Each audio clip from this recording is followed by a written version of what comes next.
আগেকার দিনের মেলায় যাওয়া। বাবা, কত সুন্দর মেলাটা, কত কিছু বসেছে। ওইখানে চুড়ির দোকান বসেছে, কত চুড়ি দোকানে।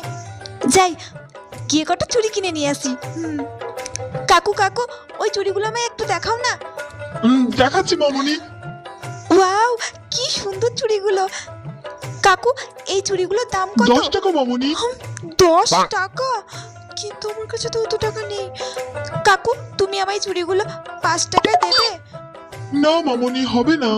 ও আচ্ছা, ঠিক আছে, তুমি তাহলে চুড়িগুলো রেখে দাও, আমি অন্য একদিন এসে নেব। আরে মামনি, এগুলো কি আর থাকবে? বিক্রি হয়ে যাবে। কিন্তু কাকু, আমার কাছে তো অত টাকা নেই। তুমি নিয়ে নাও চুড়িগুলো, আমার লাগবে না। আচ্ছা মামনি, দাও, ওই 5 টাকায় দাও, নিয়ে যাও। এই নাও কাকু, 5 টাকা। কি সুন্দর চুড়িগুলো, কি সুন্দর।